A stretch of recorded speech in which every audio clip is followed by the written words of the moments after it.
पूछा गणेश जी फ्री कब रहते हैं?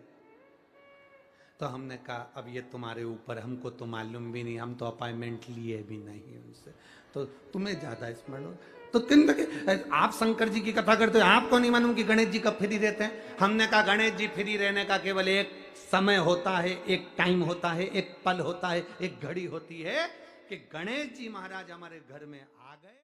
गणेश जी की सबसे पहली जो आरती हो, उस आरती के समय पर अगर धूप बत्ती जलाई जाए या गोबरी को जलाकर उसमें गूगल छोड़ी जाए और गूगल छोड़ने के बाद गणेश जी का नाम ध्रुम वर्ण कह दिया जाए, तो गणेश जी को तुम्हारे घर की पूजा स्वीकार करना पड़ती है। बस वो समय हम जानते,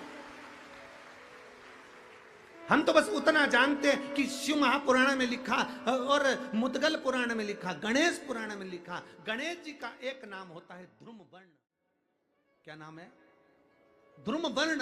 गणेश जी का एक नाम होता है। जब हम धूप जलाकर और धूप लगाने के बाद में गणेश जी की सबसे पहली आरती करने के पहले अगर हम सबसे पहली आरती गणेश जी की कर रहे हो, अपने घर में स्थापना कर रहे हो, बिठा रहे हो, और तुम चाहते हो कि गणेश जी मेरे घर में आके मेरी पूजा को स्वीकार करें और जो मांगू मेरा गणेश मुझे दे 10 दिन के अंदर, तो पहला नाम लेकर पुकार लेना ध्रुम वर्ण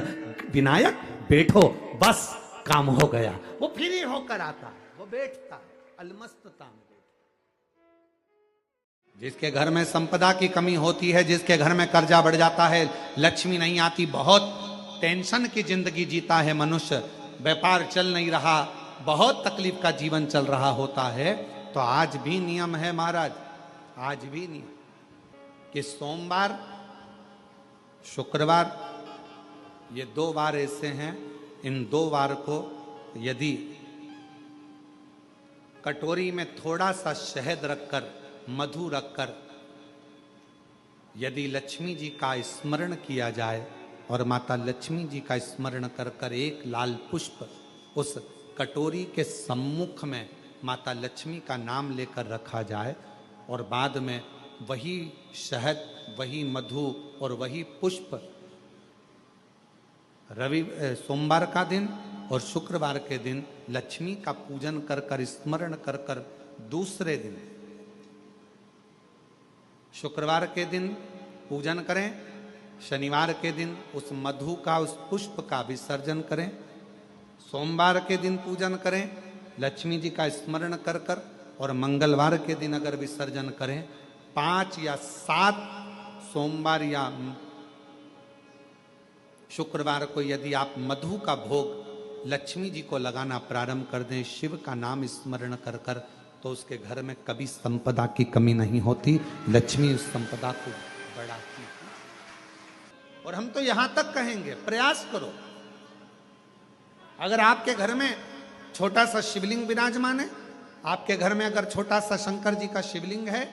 छोटा सा शंकर भगवान का शिवलिंग है, या आपके घर में कुबेरेश्वर धाम का कंकर है, और आपके घर में यदि शंकर भगवान का शिवलिंग है, या सीहोर का रुद्राक्ष हो, या शंकर भगवान का शिवलिंग हो, या कंकर शंकर हो, तो निवेदन है जहां पर भी शिवलिंग आपके घर में विराजमान है, अगर छोटी सी कटोरी में एक बेलपत्र को आप नीचे रखिए, छोटी सी कटोरी उस बेलपत्र के ऊपर रखकर उसमें थोड़ा सा मधु, शहद, शंकर भगवान की साक्षी में शिव जी के सामने अगर शुक्रवार की शुक्रवार रखना प्रारंभ कर दो, धीरे धीरे संपदा की वृद्धि अपने आप होना प्रारंभ हो जाए। मधु, देवी भागवत का यह प्रसंग है, छठे स्कंद का 16वां और 17वां अध्याय देवी भागवत का वर्णन करता है। मां लक्ष्मी पृथ्वी पर आ गई, रात्रि को देखा कहीं स्थान नहीं, एक बूढ़ी के स्थान पर, बूढ़ी के दरवाजे पर जाकर विनय करी, शहद मधु पाने को मिला, वर दे दिया, मैं तुझे वर देती हूं, तेरे घर में कभी संपदा की कमी नहीं आई। तूने मुझे मधु दिया है, तूने मुझे शहद दिया है।